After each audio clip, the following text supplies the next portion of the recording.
Allahumma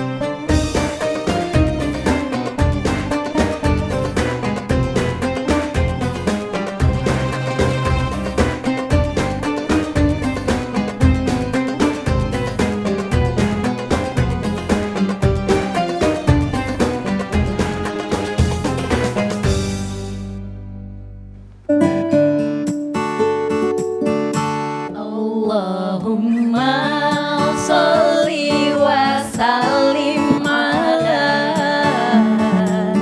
Sayyidina wa maulana Muhammadin adada ma fi ilmillahi sholatan daimatan bidawami mulkillahi Allah. Bismillahirrahmanirrahim. Assalamualaikum warahmatullahi wabarakatuh. Waalaikumsalam warahmatullahi wabarakatuh. Alhamdulillah, assalatu wassalamu ala rasulillah, amma ba'du. Pemirsa TVRI yang berbahagia dimanapun Anda berada, senang sekali saya Hafiz hadir kembali dalam program yang selalu mengajak kita untuk selalu senantiasa belajar. Dan semoga dengan kita menuntut ilmu, Allah berikan kebahagiaan dunia dan juga kebahagiaan akhirat untuk kita, yaitu di program Serambi Islami. Baik, dan tentunya seperti biasa, di Serambi Islami akan selalu membahas sebuah tema yang sangat menarik dan sangat penting dalam kehidupan kita yang harus kita pelajari. Oleh karena itu, kali ini tema yang akan kita bahas adalah kisah Nabi Yusuf alaihissalam yang patut diteladani. Dan tentunya nanti akan dibahas oleh narasumber kita yang alhamdulillah beliau selalu senantiasa bersama kita, yaitu Bapak Dr. Haji Mukhlis M. Hanafi MA, Direktur Pusat Studi Al-Quran PSQ Jakarta. Assalamualaikum. Waalaikumsalam warahmatullahi wabarakatuh. Ya, baik, siap. Nanti kita akan bahas tema ya Ustaz ya. Insyaallah. Baik, dan tentunya juga bersama Mama Ana Malisi. Beliau adalah pimpinan Pondok Al-Quran Nurani Yatim Duafa. Assalamualaikum Mama. Ya Allah, sehat ya Maya? Alhamdulillah. Ya, ini kita akan bahas tema ya Maya. Tema tentang kisah Nabi Yusuf alaihissalam yang patut diteladani, dan juga tentunya bersama Ustadz Mahfuzul Huluki yang siap memberikan kita suara yang indah untuk membaca Al-Qur'annya. Dan juga tentunya hari ini kita bersama ibu-ibu yang cantik luar biasa, yaitu dari Majelis Taklim Al-Muta'amal Bandung, pimpinan Hajah Rohayati. Assalamualaikum Ibu. Waalaikumsalam warahmatullahi wabarakatuh. Baik, kumaha damang? Alhamdulillah. Dan alhamdulillah tentunya tadi sudah diawali dengan sama-sama bersolawat, dan tentunya dipimpin langsung oleh Sri Kandi yang cantik-cantik. Mereka ini adalah tim Sholawat Wisata Hati. Terima kasih. Dan kita langsung saja tentunya bahas tema kita hari ini. Tema kita adalah kisah Nabi Yusuf alaihissalam yang patut diteladani. Langsung saja kita serahkan kepada Dr. Mukhlis Hanafi. Silakan. Bismillahirrahmanirrahim. Alhamdulillah, wassalatu wassalamu ala rasulillah wa ala alihi wa ashabihi wa man walah wa ba'd. Pagi ini kita akan berbicara tentang kisah Nabi Yusuf. Kisah Nabi Yusuf ini diceritakan di dalam Al-Quran secara panjang lebar dalam satu surat. Hanya dalam satu surat.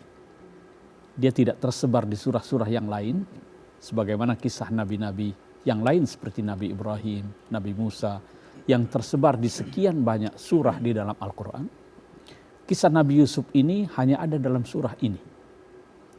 Mulai dari perjalanan hidupnya yang pertama sampai akhir tuntas diceritakan dalam sebuah surat yang disebut surah Yusuf. Al-Quran banyak menggunakan kisah dalam metode dakwahnya, karena kisah itu lebih berkesan. Selain itu, kisah-kisah Allah Subhanahu wa Ta'ala turunkan di dalam Al-Quran disampaikan kepada Rasulullah Sallallahu Alaihi Wasallam sebagai satu upaya untuk menghibur Rasulullah dalam dakwahnya. Dalam beberapa riwayat Asbabun Nuzul disebutkan bahwa surah Yusuf ini turun pada periode Mekah setelah Rasulullah Sallallahu Alaihi Wasallam ditinggal oleh istri tercintanya Khadijah dan pamannya Abu Thalib, yang keduanya selama ini mendukung dakwah Rasulullah. Berbagai macam penindasan, berbagai macam upaya untuk menjegal dakwah Rasulullah dihadapi. Dua tokoh inilah yang menjadi pelindung beliau. Setelah tiada, tentu Rasulullah bersedih. Maka kita kenal dalam sejarah itu ada yang namanya Amul Huzn, tahun kesedihan. 3 tahun sebelum Nabi hijrah ke Madinah. Pada masa-masa itulah surah Yusuf ini diturunkan. Jadi dengan menceritakan kisah Nabi Yusuf secara tidak langsung, Rasulullah Shallallahu Alaihi Wasallam dihibur bahwa para nabi dan rasul dalam dakwahnya itu tidak akan pernah lepas dari upaya orang-orang yang ingin menjegal dakwah, yang menentang. Bahkan penderitaan demi penderitaan selalu dihadapi oleh para nabi-nabi itu dalam dakwahnya, termasuk Nabi Yusuf alaihissalam ini. Nabi Yusuf ini adalah seorang tokoh yang sangat mulia. Pernah satu ketika para sahabat itu bertanya, "Man akramun nas?" Siapa orang yang paling mulia wahai Rasulullah? Nabi menjawab, yang paling bertakwa. Enggak, bukan itu yang kami maksud. Lalu Nabi katakan, yang paling mulia itu Nabi Yusuf. Dia seorang nabi, bapaknya juga nabi, Nabiullah Ya'qub. Bapaknya lagi adalah Nabi Ishak, bapaknya lagi adalah Nabi Ibrahim.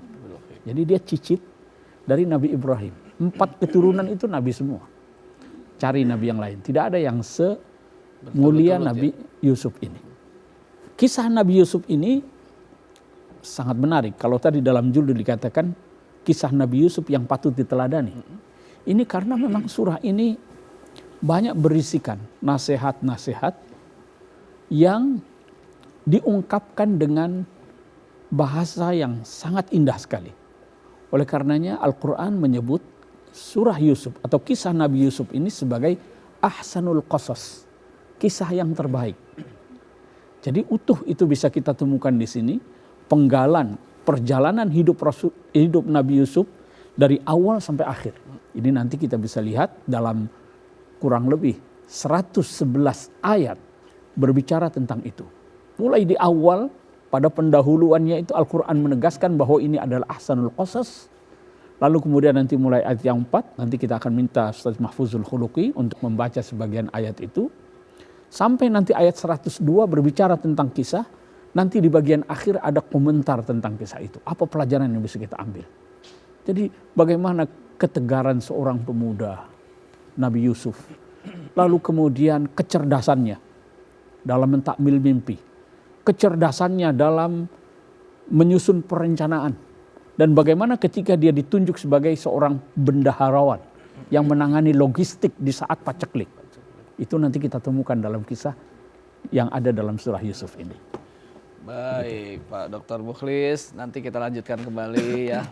Dan tentunya ini kisah memang sangat penting kita ketahui, kisah dari perjalanan Nabi Yusuf yang harus kita teladani. Kan kita tahu bahwasanya Nabi Yusuf itu boleh dikatakan nabi yang farasnya apa, Bu? Terima kasih. Maksudnya terima kasih Bu udah ngingetin saya. Baik, nanti kita akan lanjutkan kembali. Tetap bersama kami di Serambi Islami TVRI.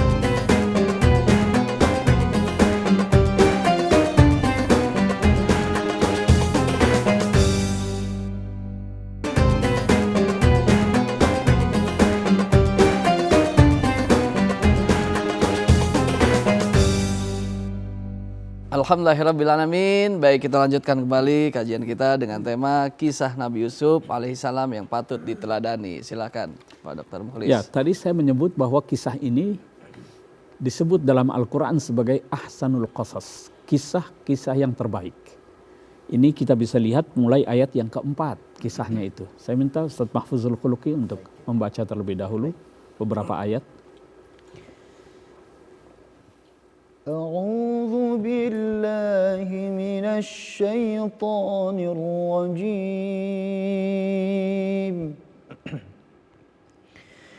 بسم الله الرحمن الرحيم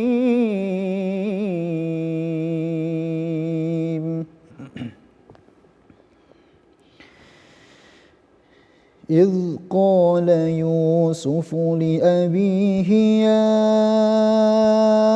أبت إني رأيت 11 كوكبا والشمس والقمر إني رأيت 11 كوكبا والشمس والقمر رأيتهم لي ساجدين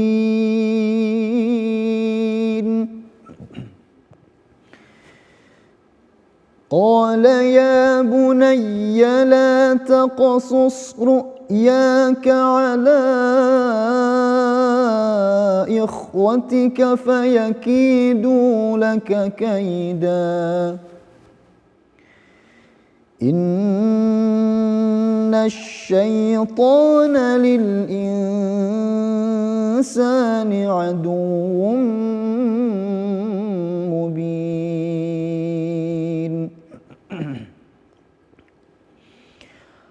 وكذلك يجتبيك ربك ويعلمك من تأويل الأحاديث ويتم نعمته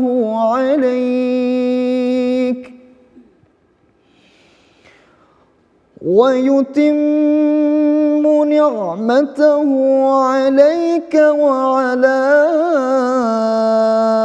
آل يعقوب كما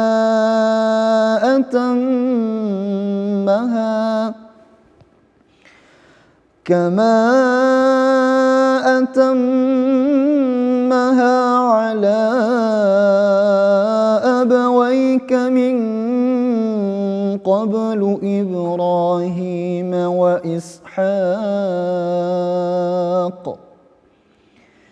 إن ربك عليم حكيم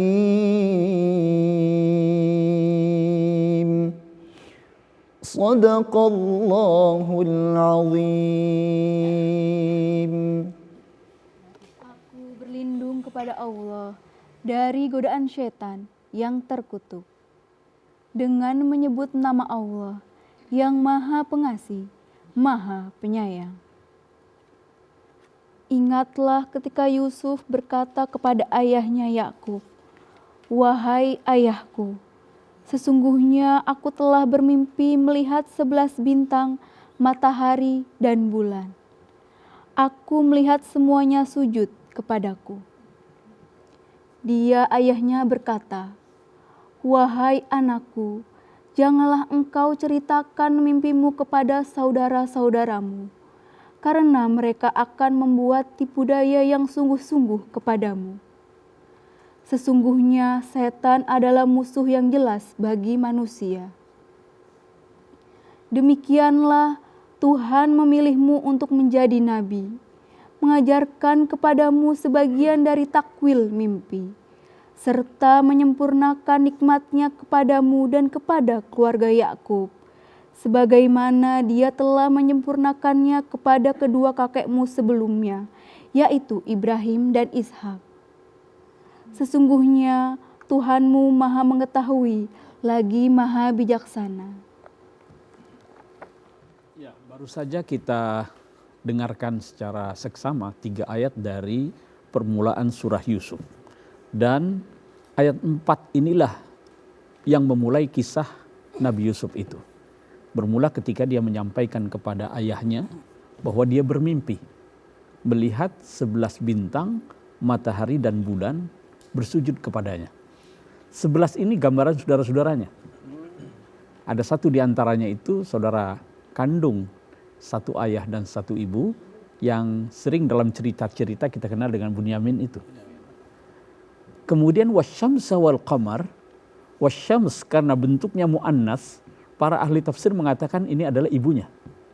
Lalu wal qamar itu adalah bapaknya. Ini disebut matahari, bintang, bulan, karena ini kan gambaran keluarga Nabi. Nabi itu adalah sosok yang menerangi. Sama halnya dengan bintang. Bintang, matahari, bulan, itu kan yang menyinari ya. Maka mereka, keluarga Nabi ini adalah orang-orang yang diharapkan dapat menerangi kehidupan umat manusia. Makanya tamsilnya itu dalam bentuk matahari, bintang, dan bulan ini. Lalu sang ayah berpesan supaya jangan diceritain tuh. Ini kita bisa ambil pelajaran ya, bahwa ini kan konteksnya adalah nikmat karunia Allah kepada Nabi Yusuf ya, yang akan terjadi kemudian. Al-Quran mengajarkan kepada kita untuk, bahkan dalam hadis ditegaskan ya, ista'inu bil kitman fi qada'i al-hajah. Dalam menjalankan, dalam mewujudkan harapan, keinginan itu, ista'inu bil kitman. Kalau bisa itu minta bantuan dengan merahasiakannya. Artinya apa? Kita harus melaksanakannya secara rahasia. Jangan ngomong-ngomong. Karena bisa jadi kalau kita omongin itu ada yang menjegal, ada yang tidak suka. Nanti belum selesai sudah banyak gangguan itu. Jadi ista'inu bil kitman fi qada'i hawaijikum. Pesannya di sini adalah dia minta kepada anaknya supaya tidak menceritakan. Sebab nanti bisa iri yang lainnya. Kullu dhi ni'matin mahsud. Setiap orang yang punya nikmat itu pasti ada yang iri saja. Nah, pesan ayahnya jangan ceritain ini. Tapi kemudian tersebar juga karena memang Nabi Yakub sang ayah itu punya perhatian yang lebih kepada Nabi Yusuf dan saudaranya ini. Karena konon dalam ceritanya itu ibunya meninggal duluan. Sehingga kasih sayang sang ayah itu banyak ditumpahkan kepada Yusuf dan saudaranya ini. Inilah yang membuat yang lainnya itu iri. Orang tua itu dalam mencintai anak memang tidak boleh membeda-bedakan ya perlakuan sebagai orang tua. Tapi orang tua itu kan manusia ya, yang bisa jadi kecintaannya itu lebih kepada orang tertentu. Rasulullah di antara sekian istrinya itu yang paling dicintai adalah Khadijah dengan Aisyah. Setelah Khadijah wafat, Aisyah itu manusiawi. Bahkan Nabi katakan ini yang tidak bisa saya kendalikan. Kalau yang bisa saya kendalikan, saya berharap bisa adil. Tapi yang tidak bisa saya kendalikan perasaan hati, saya mohon ampunan kepadamu ya Allah. Jadi ini sifat yang manusiawi. Orang tua atau suami itu kadang-kadang lebih mencintai satu dibanding yang lainnya. Ini adalah sifatnya manusiawi. Dan oleh karena itu, kita tentu tidak boleh membeda-bedakan. Karena akibatnya itu tadi. Antara satu dengan yang lainnya jadi iri, konflik. Nanti kita akan lihat dalam kisah perjalanan Nabi Yusuf yang seterusnya sampai dia dibuang oleh saudara-saudaranya itu. Baik, Masya Allah, Alhamdulillah. Luar biasa, saya sampai terkesima apa yang disampaikan oleh Tuan Guru kita, Bapak Dr. Mukhlis Hanafi. Baik, tapi kita ke Mama Ana nih. Mama Ana, dengan tema kita hari ini yaitu kisah Nabi Yusuf alaihissalam yang patut diteladani. Apa nih Mama yang bisa disampaikan di episode kali ini? Silakan. Assalamualaikum warahmatullahi wabarakatuh. Waalaikumsalam warahmatullahi wabarakatuh. Wassalatu wassalamu ala rasulillah la haula wala quwata illa billahil azim. Amma ba'd. Alhamdulillah, kisah Nabi Yusuf ini luar biasa. Tadi Ustadz Hafiz sudah bilang ganteng, tapi berbeda seperti ganteng orang-orang dunia. Orang-orang yang bukan emang kenabian. Jadi kalau orang ganteng, ada orang jelek, pasti jeleknya bertambah lebih dalam. Nah kalau dia ini ketika ada orang jelek, Nabi Yusuf ini orang jelek, Nabi Yusuf ganteng, yang jelek ini makin kelihatan gantengnya, kebawa gantengnya. Cakep, ya? Itu luar biasa. Luar biasa, jadi sehingga dia kisahnya itu dia digunjingkan, yang dia apa namanya itu dia terpaut, terpesona, tercinta, terbayang-bayang wajahmu gitu loh. Itu luar biasa ya kan. Nah terus dikisahkan tadi Nabi Yusuf mimpi, emang betul-betul dia mimpi. Nah, kadang-kadang orang salah gini. Di surat 12, surat Yusuf ayat 4 itu kan sudah dibacakan tadi, dibilang matahari 11 bintang tunduk ya kan, bintang, matahari, bulan tunduk sama dia. Nah yang orang manusia kita seperti kita nih salah kadang-kadang gini, mau gait laki-laki biar dia melet pakai baca surat Yusuf. Nah kadang padahal nggak usah pakai surat Yusuf, bisa tunduk, kasih aja makanan enak dia nunduk. Beda itu ya. Beda itu gitu. Jadi Baik. Tapi kan kalau kita ini ya bahwasanya Nabi Yusuf ini benar-benar terjaga ya. Ya. Benar-benar terjaga, bahwasanya ada seorang wanita yang saat itu ingin merayu, membujuk dan lain sebagainya.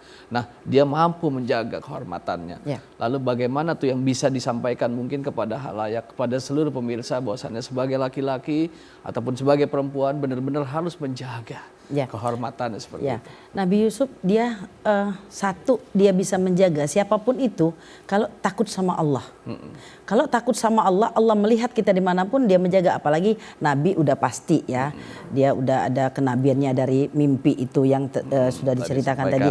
Jangan diceritakan ke saudara-saudaranya, akan ngiri dia ditenggelamkan di dalam sumur ya kan, ngirinya itu. Terus bajunya diambil, terus dikasih darah apa namanya itu, dikasih darah serigala, ya kan, dikasih ke bapaknya seolah-olah dia. Tapi bapaknya yakin kalau anak saya ini masih ada, masih hidup. Nah makanya orang tua betul dikatakan tadi bukan pilih-pilih, dia melihat kita aja kayak gini. Kita sebagai orang tua kadang-kadang ngelihat anak kita, oh ini bagus banget ini. Kita lebih sayang karena patuhnya itu, kecintaannya kepada orang tua. Jadi bukan membedakan sebenarnya, cuma ya pelajaran buat yang lain, anak-anak yang lain tuh seperti ini dong gitu. Ya baik, tentunya sebagai anak juga harus selalu bagaimana supaya mencari perhatian dari seorang ibu dengan berbakti. Berbakti kepada orang tua. Paling tidak ibu jadi semakin dekat dan semakin sayang kepada anak-anaknya. Baik, dan tentunya buat pemirsa nanti akan kita lanjutkan kembali ya, bahwasanya kisah Nabi Yusuf yang akan disampaikan oleh Dr. Mukhlisan Hafiz. Sesaat lagi kita akan kembali tetap di Serambi Islami.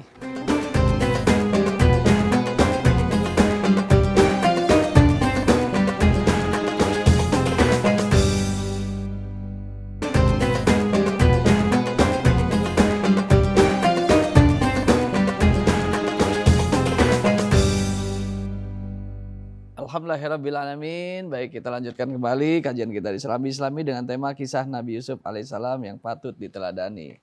Baik, Pak Dr. Mukhlisan Hafiz tadi kan sudah menyampaikan ya bahwasannya dari kisah mimpinya yang tentunya jangan sampai diceritakan, dan apa yang terjadi tuh setelah cerita itu sampai mungkin kepada anaknya juga ya, kepada saudara kandungnya.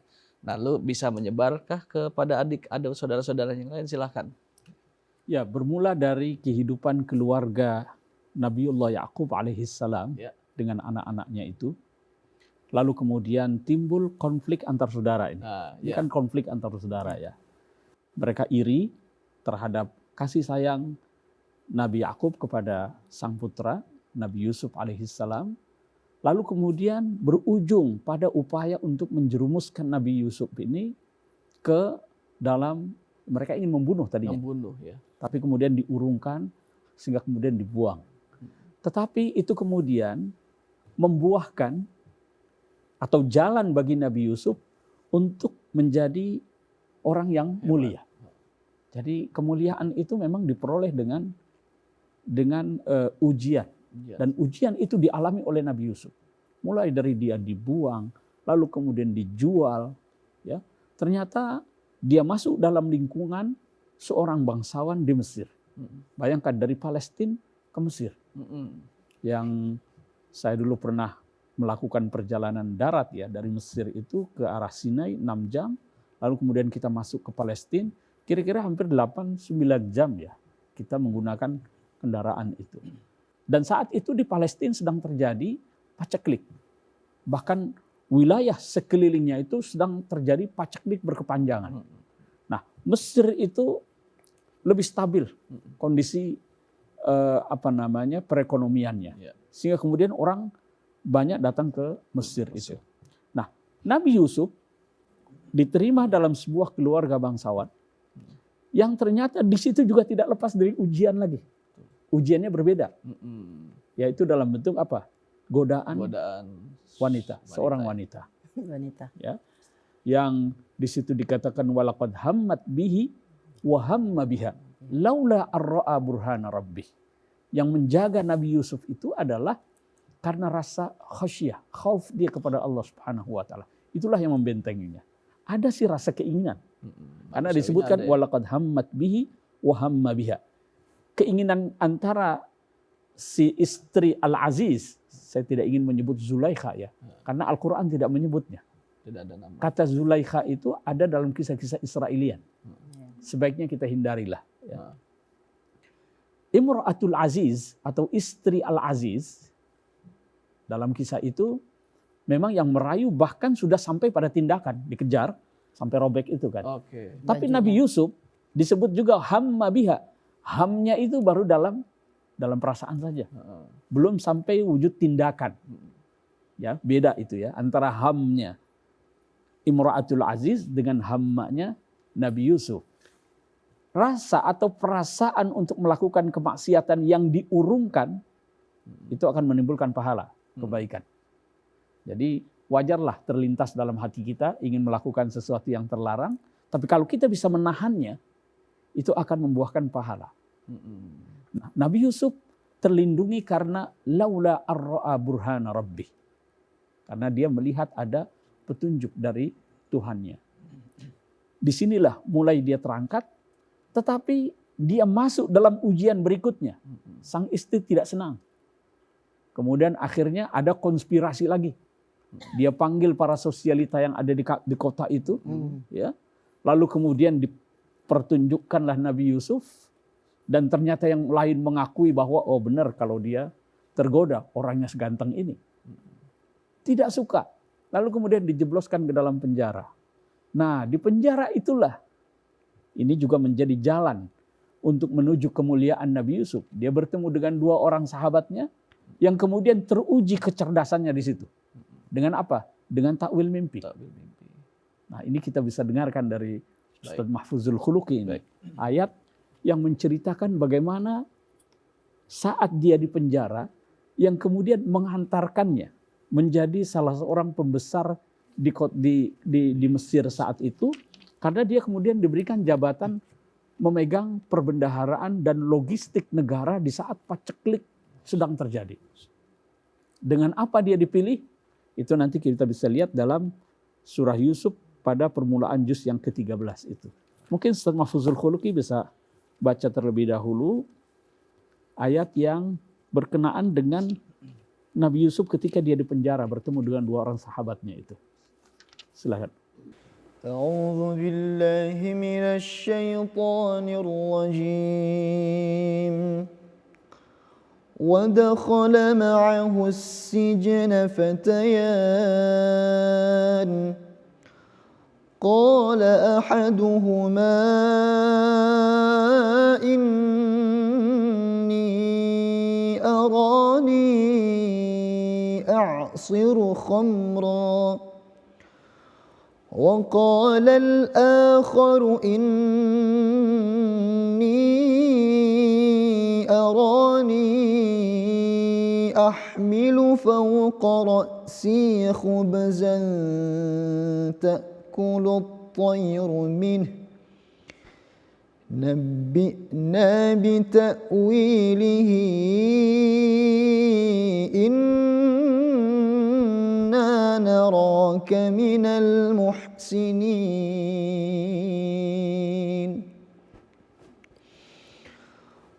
قال لا يأتيكما طعام ترزقانه إلا نبأتكما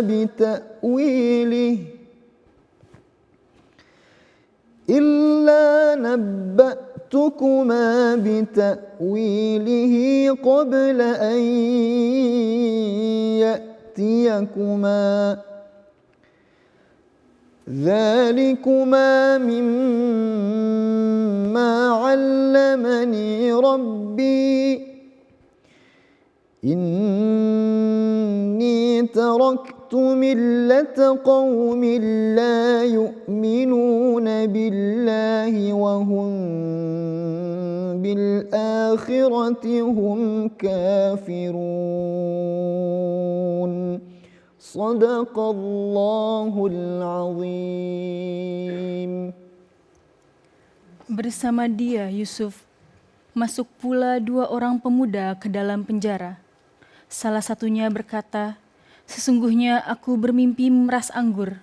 Dan yang lainnya berkata, "Aku bermimpi membawa roti di atas kepalaku. Sebagiannya dimakan burung." Keduanya berkata, "Jelaskanlah kepada kami takwilnya. Sesungguhnya kami memandangmu termasuk orang-orang yang berbuat baik." Yusuf berkata, "Tidak ada makanan apapun yang akan diberikan kepadamu berdua, kecuali aku telah menjelaskan takwilnya sebelum makanan itu sampai kepadamu. Itu sebagian dari yang diajarkan Tuhan kepadaku. Sesungguhnya aku telah meninggalkan agama kaum yang tidak beriman kepada Allah, bahkan kepada akhirat pun mereka ingkar. Maha benar Allah dengan segala firman-Nya." Ya, ini kisah di dalam penjara. Dan Nabi Yusuf itu masuk ke penjara berdasarkan pilihannya. Sebab pilihannya itu antara menuruti keinginan nafsu perempuan para pembesar negeri itu, ataukah masuk penjara. Dia pilih masuk penjara daripada memperturuti hawa nafsu mereka itu. Di penjara inilah kecerdasan yang terlihat. Dia kemudian mentakwil mimpi kedua sahabatnya itu. Dan kemampuan mentakwil mimpi itu tidak dimiliki oleh semua orang. Karena mimpi itu ada yang menjadi pertanda kebenaran, ada yang hanya sekedar bunga-bunga tidur saja. Dan mimpi yang ditakwil oleh Nabi Yusuf itu selalu jadi kenyataan. Ini 2 kali. Yang pertama adalah mimpi orang lain yang ditakwil, mimpi 2 sahabatnya di penjara, dan satu lagi nanti mimpi raja. Dan mimpi raja itu ditafsirkan dengan sangat cerdas sekali ketika ternyata mimpi itu yang melihat 7 ekor lembu gemuk, yang kurus ya, lalu kemudian ada 7 tangkai gandum ya, yang kering dengan yang segar. Itu ditakwil oleh Nabi Yusuf sebagai pentingnya menyusun perencanaan bahwa nanti akan datang 7 tahun masa subur. Di situ nanti hasil panennya ada yang disimpan. Sebab setelah itu akan datang masa paceklik. Nah, yang disimpan itu nanti akan bermanfaat. Ini sampai sekarang dipegang. Prinsip ini orang Mesir. Ada satu ungkapan begini, al-irshul abyad yinfa' fil yawmil aswad. Jadi uang yang kita simpan pada saat senang itu nanti akan bermanfaat di saat sulit. Ini ilmunya Nabi Yusuf. Ya. Bahkan di situ, ini juga sampai sekarang orang Mesir masih pegang penuh cara mengawetkan makanan, buah-buahan. Itu kan ada fadaruhu fi sumbulihi. Biarkan dia di tangkainya. Jadi kalau nanti panen, jangan dihabisin semua, sampai tangkainya itu. Kenapa? Di tangkainya inilah masih menyimpan sari makanan. Saripatinya ya. Jadi orang Mesir itu kalau menyimpan makanan, terutama buah-buahan, itu paling pandai itu. Itu ilmunya Nabi Yusuf ya. Jadi pentingnya perencanaan. Terutama dalam negara ini perencanaan pembangunan itu penting ya. Nah, itu terlihat mulai dia mentakwil mimpi 2 sahabatnya itu. Yang kemudian dari mimpi sahabatnya itu, karena satu di antaranya itu menjadi pelayan raja. Kemudian dia ingatkan, itu ada yang pandai mentakwil mimpi, Nabi Yusuf. Nah, kalau kita lihat perjalanan di penjaranya ini, ternyata penderitaan yang dialaminya itu ketika dihadapi dengan kesabaran, dengan kecerdasan akan mengantarkan kepada kemuliaan. Baik. Alhamdulillahirrabbilalamin, Masya Allah. Kita terpesona mendengarkan kisah Nabi Yusuf yang alhamdulillah begitu jelas, dan tentunya kita akan lanjutkan kembali. Jadi buat pemirsa tetap bersama kami di Serambi Islami.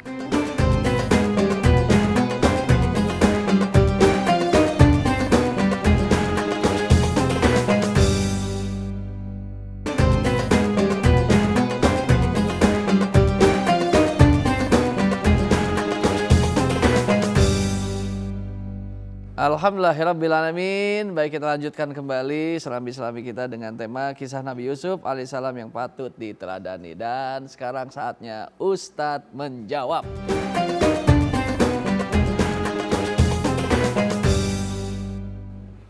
Assalamualaikum warahmatullahi wabarakatuh. Waalaikumsalam warahmatullahi wabarakatuh.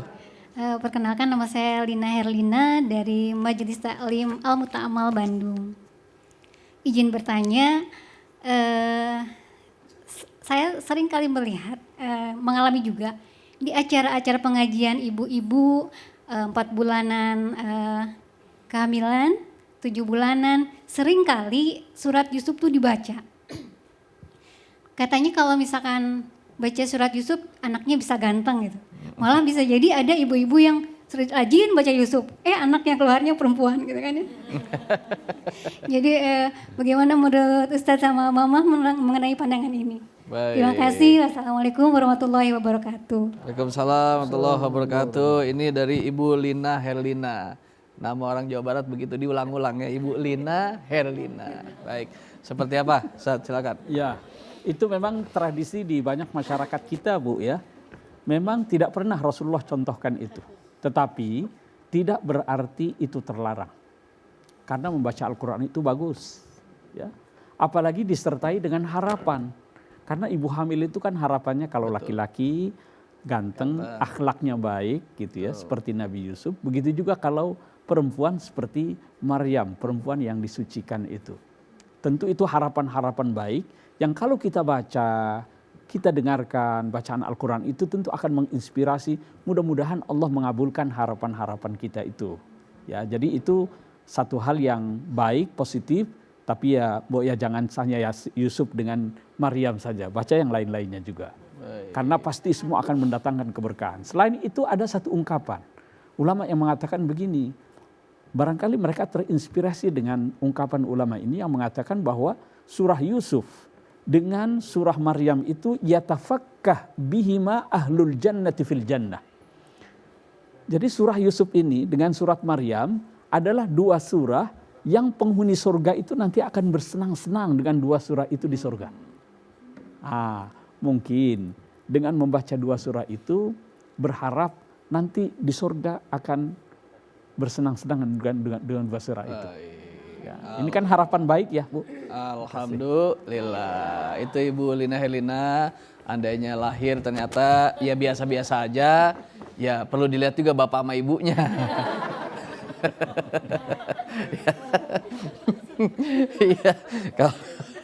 Iya, baik Ibu. Kita akan lanjut ke penanya berikut. Yang mau tanya siapa Ibu? Silakan. Ya, silakan. Assalamualaikum warahmatullahi wabarakatuh. Bismillahirrahmanirrahim. Saya Nia dari Majelis Taklim Al-Muta'amal, Ciraten, Bandung. Setelah menyimak cerita Nabi Yusuf yang begitu banyak cobaan dan ujian-ujiannya, kita sebagai manusia ya, tentu ingin tahu caranya bagaimana beliau bisa menghadapi semua itu dengan ketabahan-ketabahan beliau yang sangat istimewa. Demikian pertanyaan saya. Terima kasih. Assalamualaikum warahmatullahi wabarakatuh. Waalaikumsalam warahmatullahi wabarakatuh. Bagaimana Nabi Yusuf bisa menghadapi ujian ya? Baik. Mama silakan bisa menjelaskan. Bagaimana caranya Nabi Yusuf bisa menghadapi ujian. Tentunya Nabi Yusuf pertama dia pakai akal dulu, Bu. Jadi akal ini utamanya mencari. Setelah mencari dia pergi ke nalar. Dari nalar dia langsung ditransfer ke pikiran. Setelah pikiran baru disupport sama hati. Nah, ketika disupport sama hati dia berpikir, oh ini ujian saya banyak sekali. Dari saya masih kecil, keluarga saya, saudara saya sudah pinginnya seperti ini.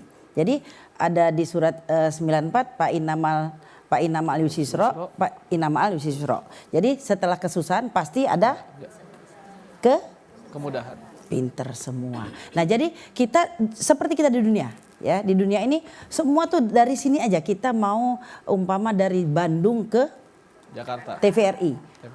Macet, ngantuk.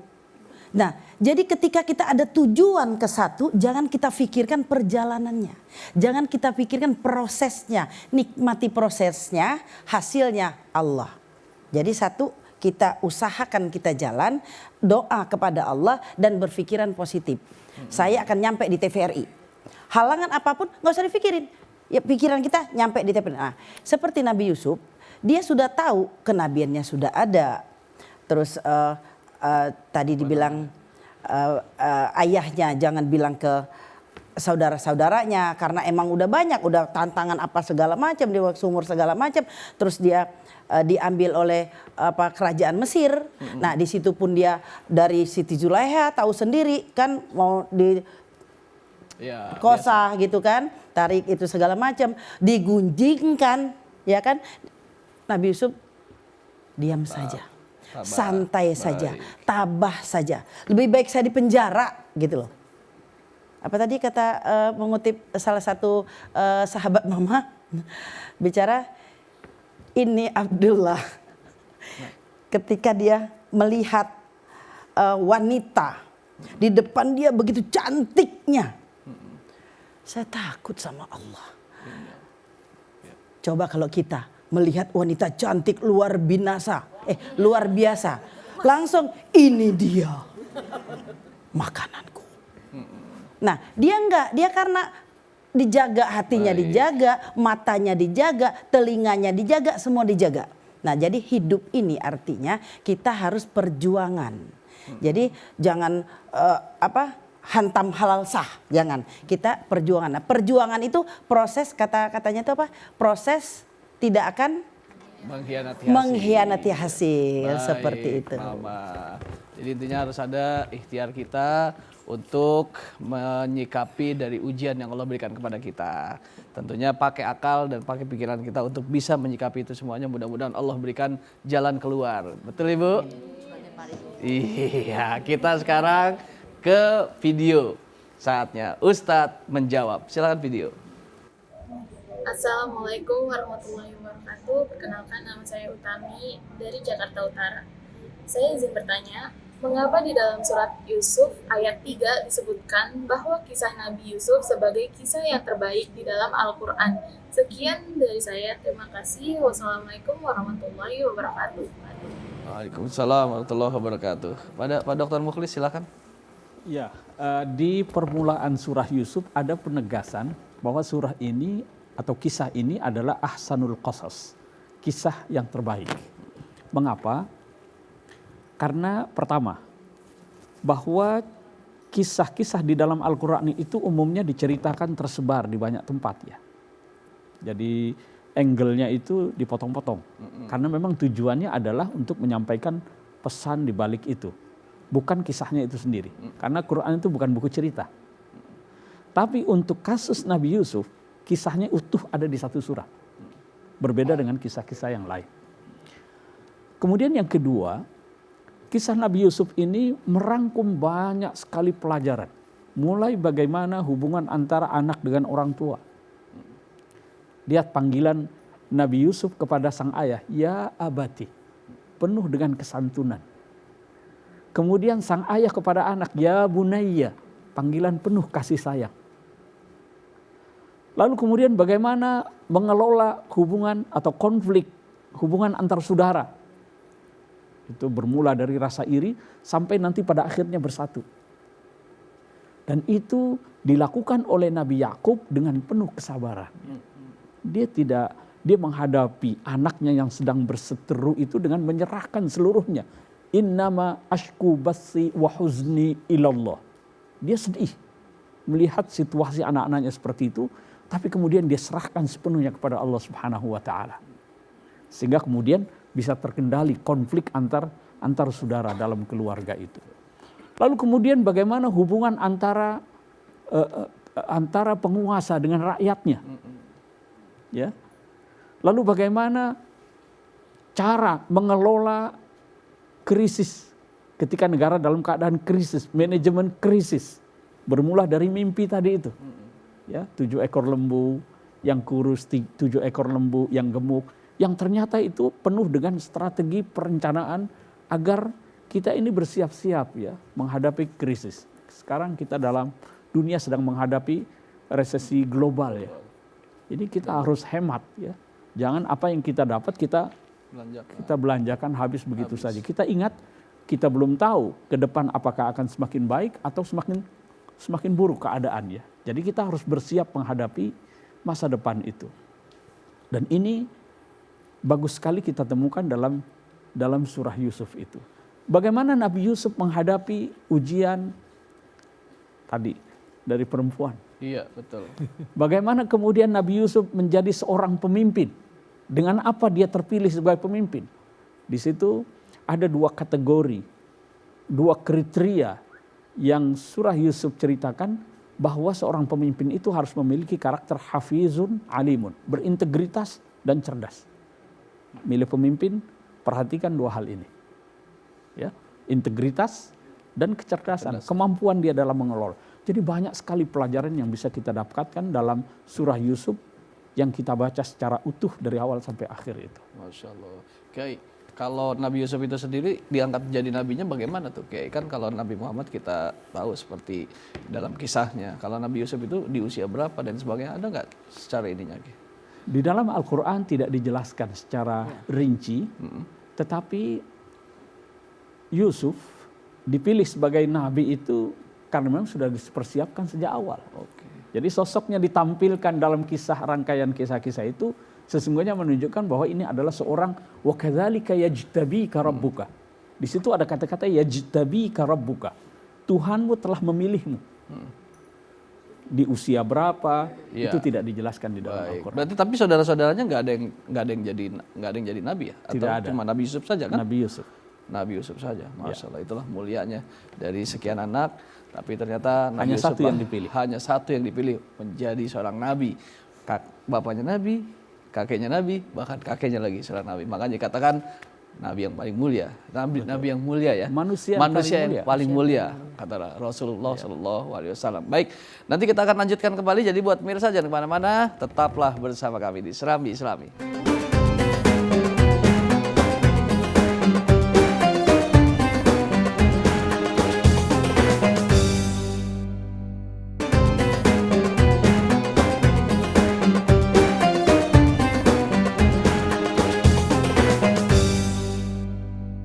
Alhamdulillahirrabbilalamin. Baik, kita lanjutkan kembali Serambi kita dengan tema kisah Nabi Yusuf alaihissalam yang patut diteladani. Dan kita kasih kesempatan lagi buat ibu-ibu nih, saatnya Ustadz menjawab.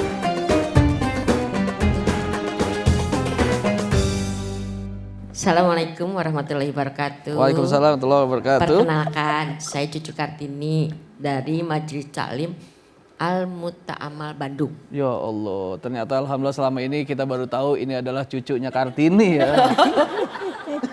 Alhamdulillah.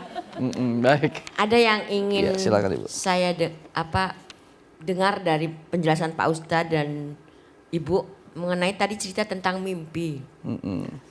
Insya Allah kami semua pasti pernah mimpi juga, Pak. Iya betul, karena pernah tidur. Ya, nah tapi mimpi-mimpi itu saya nggak ngerti gimana menyimpulkannya. Iya.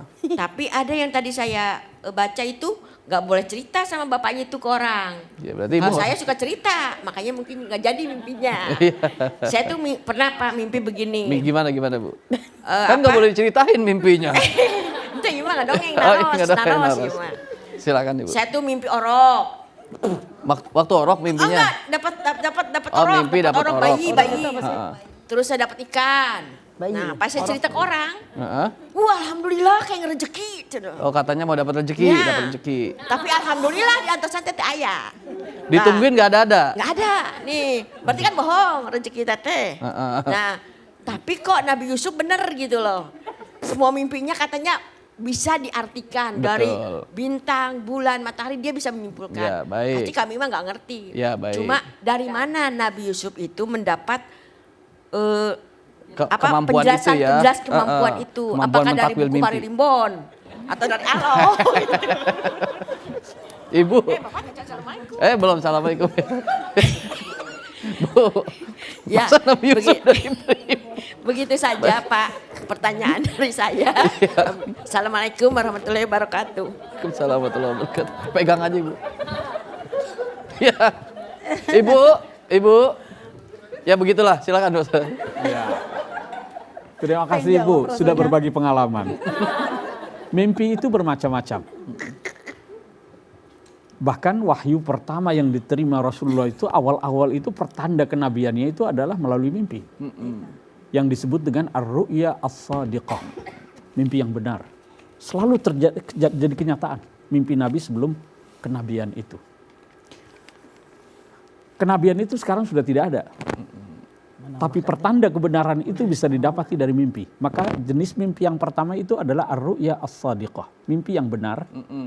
Yang dikatakan oleh Nabi itu, lam tabqa minan nubuwati illa al-mubasyirat. Kenabian tidak ada, yang ada hanyalah al-mubasyirat, kabar gembira. Di antaranya adalah mimpi itu. Mimpi orang-orang yang soleh. Jadi ada mimpi yang benar, Bu. Ada. Yang kedua, ada mimpi yang disebut dengan, di surah Yusuf itu ada disebut adghatsu ahlam. Adghatsu ahlam itu ya hanya bunga-bunga tidur saja. Oke. Nah, itu tidak ada artinya itu. Ya. Ada mimpi yang mimpi buruk. Karena mungkin dia tidak berdoa sebelumnya, sehingga terbawa horor dalam tidurnya ya. Nah, jadi memang ada mimpi yang benar terjadi itu. Dan bisa mengetahui itu adalah orang-orang yang diberi ilham oleh Allah Subhanahu wa taala untuk mentakwil mimpi itu secara benar. Salah satunya adalah Nabi Yusuf ini. Iya. Dan orang-orang yang dipilih oleh Allah untuk bisa mentakwil mimpi.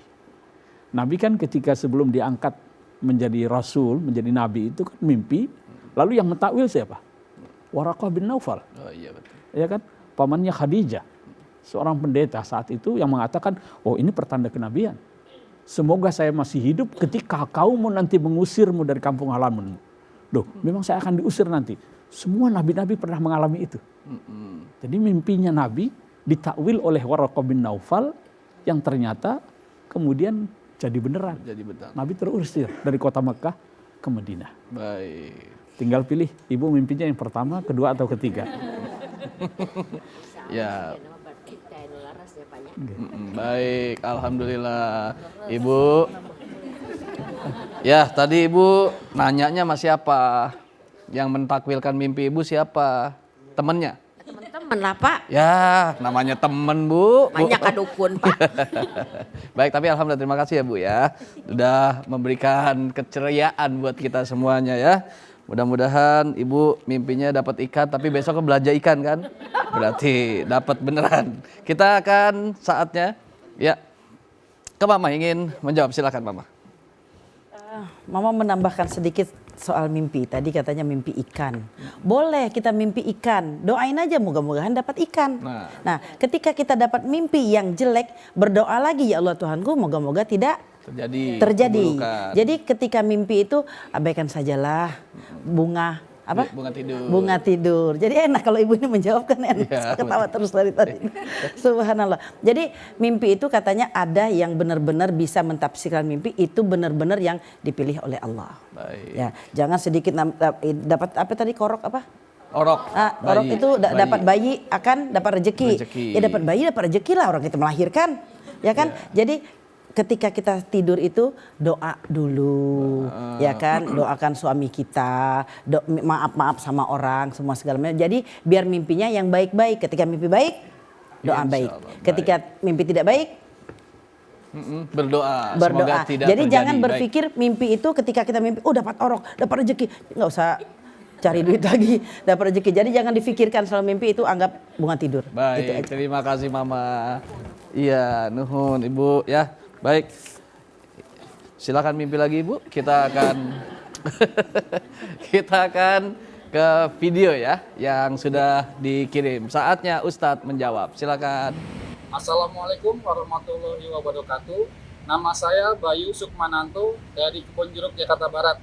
Saya ingin menanyakan, ketika Nabi Yusuf diangkat sebagai Menteri Perbendaharaan Negara, bagaimana kondisi perekonomian rakyat Mesir pada saat itu? Terima kasih. Wassalamualaikum warahmatullahi wabarakatuh. Waalaikumsalam warahmatullahi wabarakatuh. Nah ini nih, ketika sudah menjadi Menteri Perbendaharaan Negara, seperti apa kondisi negerinya? Saat itu Mesir dan negeri-negeri sekitarnya sedang mengalami paceklik berkepanjangan. Maka saudara-saudaranya Nabi Yusuf itu diutus oleh sang ayah selain untuk mencari saudaranya yang hilang, itu juga untuk mengumpulkan logistik. Mereka datang itu. Yang kemudian secara tidak sadar ternyata yang melayani itu adalah saudaranya Yusuf. Dari situ mereka dipertemukan. Jadi Mesir saat itu sedang makmur. Karena memang Mesir itu kan dilalui oleh Sungai Nil ya. Bahkan sampai sekarang itu Sungai Nil itu memanjang mengairi 8 negara melewati. Paling panjang. Mesir itu adalah salah satunya yang berada di hulunya dia ya. Jadi memang daerah yang subur dibanding daerah Palestina yang tidak ada kecuali Sungai Yordan di situ ya. Sungai Nil ini memang memberi penghidupan ya. Nah, Nabi Yusuf karena kecerdasannya dalam mentakwil mimpi yang kemudian ternyata itu mengandung strategi perencanaan untuk menangani negara dalam situasi krisis ekonomi, dan Nabi Yusuf kan mengajukan diri di situ. Tolong jadikan saya, qala ja'alni ala khazainil ard. Beri saya kepercayaan untuk mengelola perbendaharaan negara, masalah logistik. Inni hafizun alim. Jadi boleh mencalonkan asal punya kapasitas, Bu. Ini nyalon tapi nggak punya kompetensi. Malu-maluin akhirnya. Betul. Kan. Inni hafizun alimun. Dan di bawah Nabi Yusuf itulah kondisi perekonomian Mesir semakin membaik, yang kemudian saudara-saudara dengan ayahnya itu datang ke Mesir, kemudian menjadi bagian dari keluarga bangsawan di Mesir itu. Masya Allah. Ya. Jadi memang Mesir dari dulu itu terkenal dengan peradaban yang sangat luar biasa. Lihat saja kisah-kisah Firaun itu. Mereka bisa membangun piramid. Ya. Kemudian di tengah krisis ekonomi, dia juga mampu mencarikan solusi bagi negeri-negeri sekitarnya. Baik, alhamdulillahirrahmanirrahim. Itu tadi pertanyaan dari Mas Bayu ya, dari Kebonjeruk. Dan kita ke pertanyaan IG nih. Apakah kisah keluarga Nabi Yusuf ya juga bisa dijadikan acuan parenting bagi para orang tua, terutama saat menghadapi anak-anak atau murid-murid yang kerap berselisih paham atau ada iri hati di antara mereka? Bagaimana kita sebagai orang tua dan guru harus menyikapinya? Sikap orang tua harus menyikapi kumpulkan anaknya. Ini kalau mama. Kalau mama pribadi kumpulkan anaknya. Kita sebagai orang tua harus mengakui kita ini benar apa enggak dulu. Jadi harus koreksi diri kita dulu. Jadi mama biasanya kumpulkan anak-anak, ajak makan. Setelah itu baru kita sendiri. Mama ini ada salah enggak sama kalian? Apa salah mama ini? Oh katanya mama tuh begini, enaknya mama di mana, tidak enaknya mama di mana. Oh mama tuh begini. Oh iya. Nah mulai kita, oh anak ini kalau ini begini. Bagusnya dia begini, tidak enaknya dia begini. Oh anaknya ini bagusnya begini, tidak enaknya begini. Jadi di sini ada kebersamaan. Kadang-kadang yang kita salah orang tua ini mentang-mentang dia bagus, dia baik, dia penurut, dia melulu. Nah seharusnya yang agak-agak bandel, mama bilang tidak bandel, ini agak-agak bandel, itu diprioritaskan, dikasih tanggung jawab. Misalkan, nih kamu di sini, misalkan anak 3, nih kamu di sini yang bandel tadi disuruh tanggung jawab. Nah, kamu misalkan dia perempuan masak. Nah, ajak adik-adik kamu atau ajak kakak kamu. Kalau dia tidak bisa masak, nanti kamu catat. Oh, kalau dia salah, kamu catat, kasih tahu mama. Jadi dikasih prioritaskan, jangan kalau yang udah baik, udah cakep, nggak usah dikasih prioritas, emang sudah bagus. Baik. Nah, jadi Nabi Yusuf itu yang diutamakan apanya? Akhlaknya. Baik. Jadi akhlaknya. Jadi ketika akhlak sudah berilmu, tanpa akhlak nol. Berakhlak udah pasti berilmu. Ketika akhlak kita kemukakan, udah pasti indah. Insya Allah, Bismillah. Baik, alhamdulillah. Mama terima kasih. Nah, nih Ustadz Mahfuz ada yang mau ditanyakan? Silakan. Dari kisah-kisah beliau ini ada satu nama yang menjadi saudara dari satu ayah satu ibu begitu ya, namanya dengan Bunyamin. Apa kisah yang mungkin bisa diambil dari kebersamaan beliau bersama Nabi Yusuf, Kiai? Maksudnya nilai-nilai yang bisa kita contoh gitu ya dari Bunyamin ini. Karena kan ini kan luar biasa nih berdua ini antara Nabi Yusuf dengan Bunyamin ini gitu. Ya memang sekali lagi nama Bunyamin itu tidak disebut di dalam Al-Quran. Itu ada dalam perjanjian lama, dalam Taurat ya. Di sini hanya disebut sebagai akhihi atau akhuhu. Ya. Kemudian dan tidak banyak cerita mereka berdua ini. Hanya Nabi Yusuf bisa mengenali saudaranya itu. Maka ketika datang saudaranya yang lain yang 10 itu, si Bunyamin ini tidak dikasih ikut oleh ayahnya. Pintar Nabi Yusuf, nggak ada nih di antara saudaranya ini, saudara kandungnya ini. Yang kemudian diselipkan takaran itu ya ke dalam karung berisi gandum yang kemudian membuat mereka tertangkap karena dituduh mencuri. Dan sebagai balasannya Nabi Yusuf minta, datangin saudaramu yang satu lagi. Jadi kesetiaannya kepada saudaranya ini. Jadi kesetiaan Nabi Yusuf kepada saudara kandungnya, ya, itu kemudian yang menyatukannya. Jadi dia jebak yang ini supaya ini ditahan. Lalu kemudian gantinya adalah supaya saudaranya didatangkan ke Mesir. Ini menunjukkan kesetiaan ya sesama saudara. Baik, dan tentunya memang benar-benar Nabi Yusuf bukan cuma sekedar ganteng secara faras, tapi memang benar-benar cerdas juga, ya. Kiai apa yang tadi sudah banyak sekali dikisahkan. Dan tentunya buat pemirsa masih ada kebersamaan kita. Jadi jangan beranjak jauh, nanti akan kita lanjutkan kembali. Tetap bersama kami di Serambi Islami.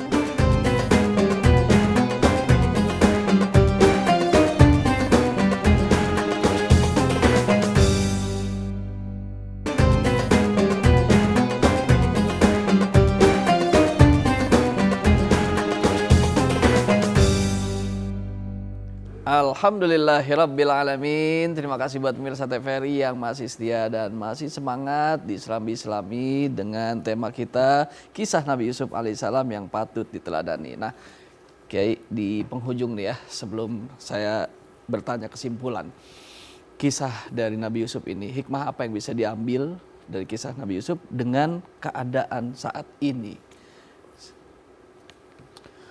Pertama, dari segi parenting ya. Bagaimana dalam mendidik anak kita tidak boleh membeda-bedakan. Walaupun secara manusiawi tidak bisa dihindari orang tua itu lebih menyayangi sebagian anaknya dibanding yang lain. Tetapi itu tidak boleh dilakukan secara berlebihan. Sebab ketika dilakukan secara berlebihan itu akan menimbulkan iri hati yang kemudian akan menimbulkan konflik di antara anak-anak dan sesama saudara itu. Itu dari segi ilmu pendidikannya. Yang kedua, kita dalam situasi krisis, terutama menghadapi resesi global dan lain sebagainya. Kisah Nabi Yusuf mengajarkan kepada kita tentang pentingnya perencanaan untuk masa depan kita ini. Jangan hidup mengalir begitu saja. Semua harus terencana. Bagaimana Nabi Yusuf menyarankan agar membuat, kalau kita dulu ada repelita ya, tiap 5 tahun. Kalau ini 7 tahun. 7 tahun masa panen itu, ya kita harus hemat ya. Karena nanti kita akan berhadapan masa sulit selama 7 tahun berikutnya ya. Jadi pentingnya perencanaan. Yang ketiga, ini memasuki tahun-tahun politik. Dalam memilih pemimpin, Nabi Yusuf mengenalkan 2 kriteria. Kalau memilih pemimpin itu, yang pertama adalah hafizun, yang kedua alimun. Hafiz itu adalah punya integritas, ya, akhlaknya baik, ya. Lalu yang kedua alimun itu memiliki kecerdasan, kepandaian dalam manajemen, memiliki kompetensi dalam kepemimpinan dan lain sebagainya. Ya, baik, itu diantara beberapa. Itulah hikmah yang bisa kita pelajari ya. Spirit dari kisah Nabi Yusuf alaihissalam. Dan di akhir ini tentunya kita ingin mendapatkan sebuah kesimpulan dari tema kita. Oleh karena itu kita awali dari Mama nih. Ya. Kesimpulan apa yang bisa diambil, Mama? Ya, jadi hikmah Nabi Yusuf ini benar-benar dikatakan suri tauladan. Karena yang di sini yang kita lihat satu kesabaran.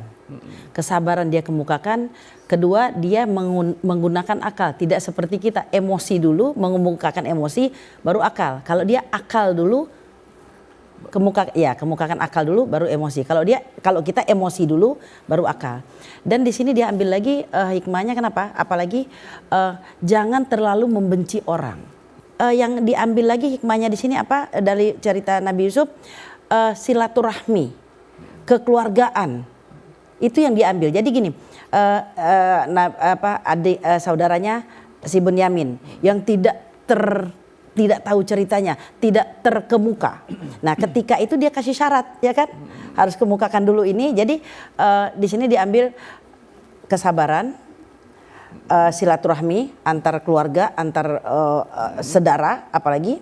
Terus satu lagi, jangan terlalu membenci orang. Siapa tahu yang kita benci itu menolong kita. Baik. Itu saja. Baik, alhamdulillahirabbil alamin. Terima kasih Mama. Ya. Pak Dr. Mukhlis silakan. Yang pertama, dalam menyampaikan pesan-pesan kebaikan, nasihat, Al-Quran menggunakan kisah. Di sini penting bagi kita dalam mendidik anak melalui pendekatan kisah. Kalau sekarang ini berkembang yang disebut dengan storytelling. Ini adalah salah satu cara Al-Quran dalam berdakwah, dalam mendidik. Yang kedua, meski Al-Quran itu banyak mengandung kisah, tetapi bukan berarti Al-Quran itu buku cerita.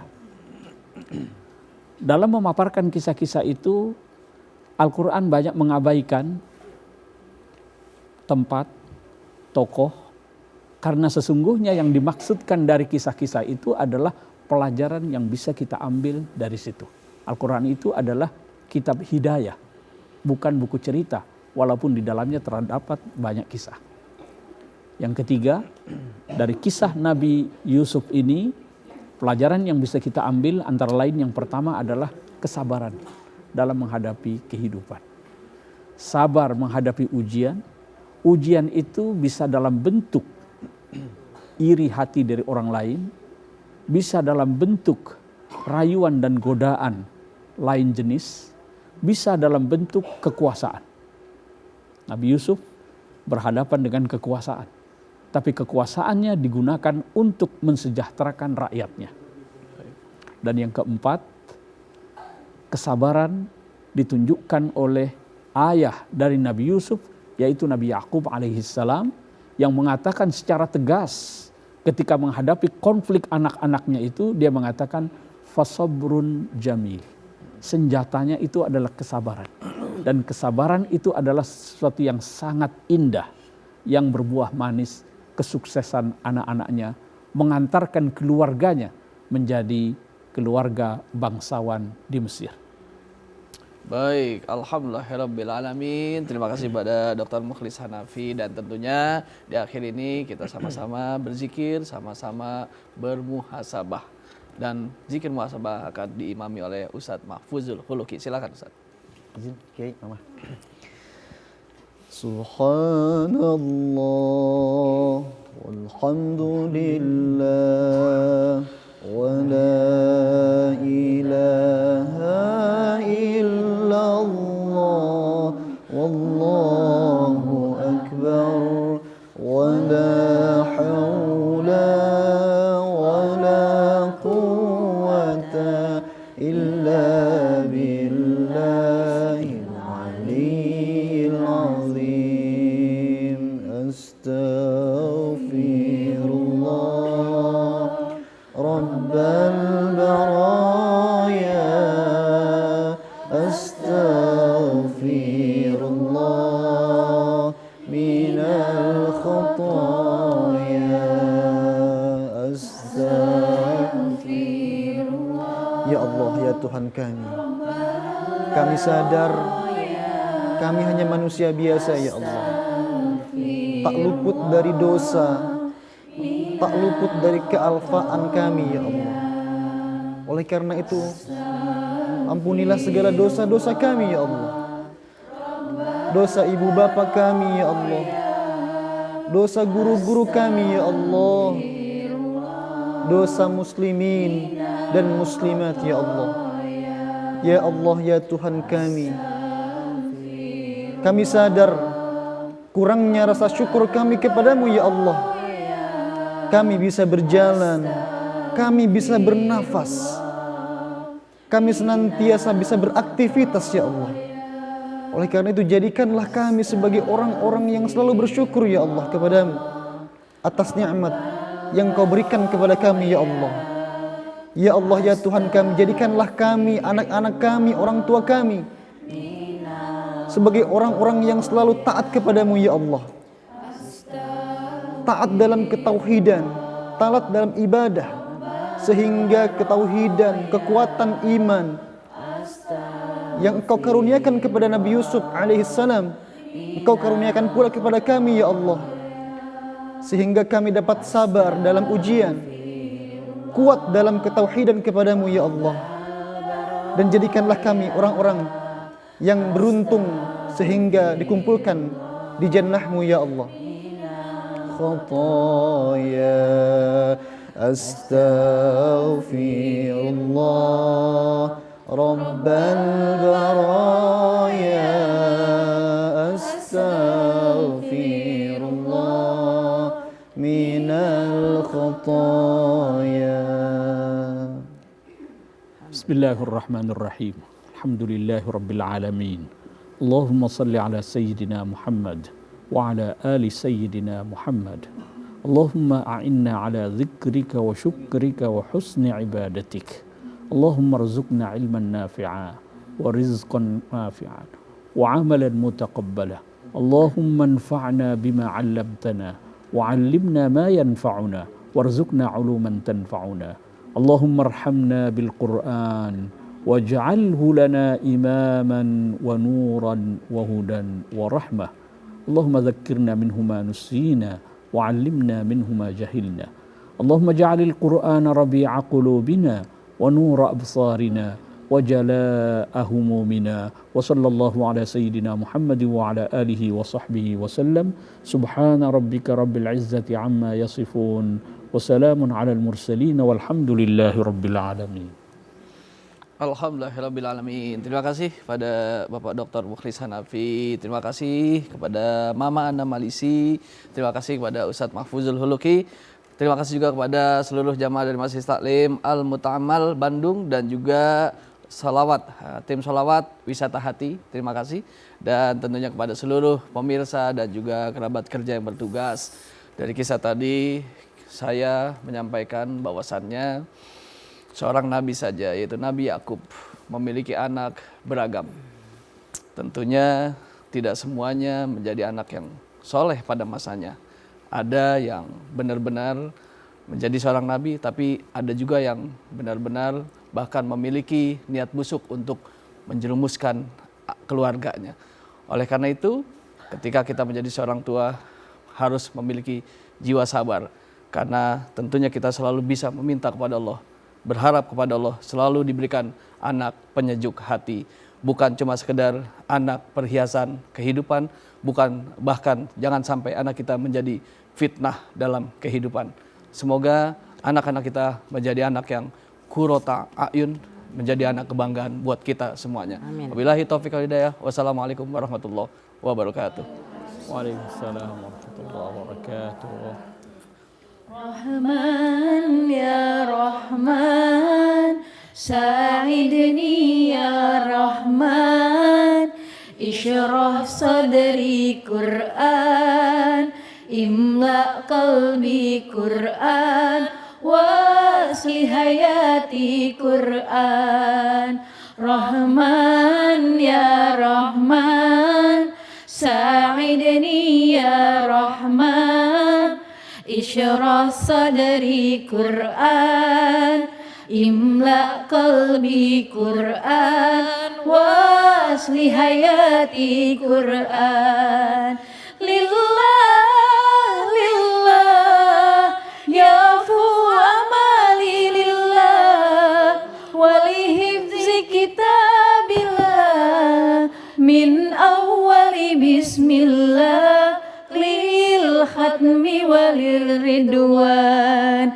Rahman ya Rahman, sa'idni ya Rahman, isyrah sadri Qur'an, imla qalbi Qur'an, wasli hayati Qur'an.